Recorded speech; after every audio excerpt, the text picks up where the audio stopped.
Hello everyone and welcome to another tutorial. Today we're going to be making umbrella earrings.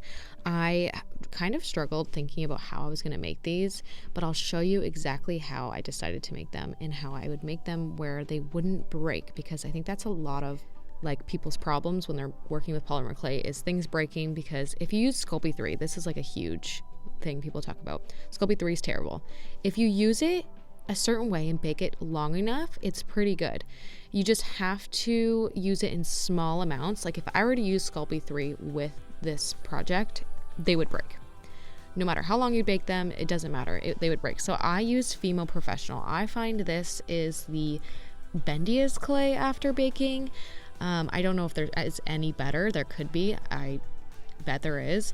But from my experience, Fimo Professional clay, I think that's what it's called, is like the best clay for breakable projects. Also, that little cookie cutter that I was using, that is from a pack of different size circle cutters from Amazon. So if you guys are ever wondering where that's from, it's from Amazon, and I just like it the best because you can get like super small cutters in circles and super large ones. It's just great for diversity of circle making. Anyways, let's continue on with the tutorial. So here you can see me making and cutting like the little top of the umbrella. I'm putting the eye pin in here. You don't have to do this if you're not making them into like charms or earrings or keychains. I'm just doing this because I'm making them into earrings to sell in my shop. So yeah, that's what I'm doing here. Another thing is I didn't worry too much about like my clay being clean because I knew that I was going to end up painting these.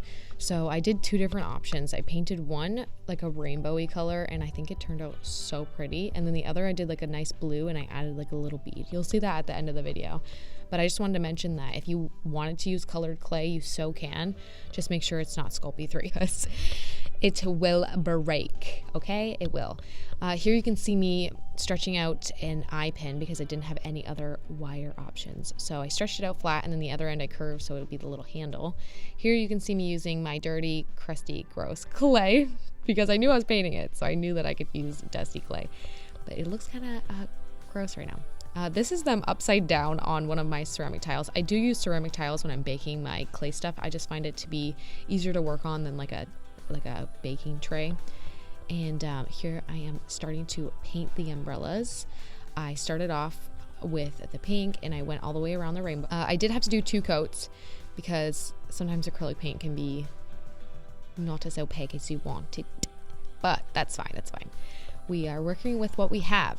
I do use Sculpey gloss glaze. It's like the best glaze ever, other than like UV gel resin, which is also great, but sometimes putting things under the lamp can be a little tedious. And this is them all finished and all cute and ready to go. You can see the little beads that I added onto the blue ones that I kind of like made it be like it's like raining on top of the umbrella. I just thought it was really cute. But yeah, these are on my shop now, so if you do want to purchase any, you definitely can. Just click the link in my description. But yeah, subscribe and check out my Instagram and TikTok. Love you guys.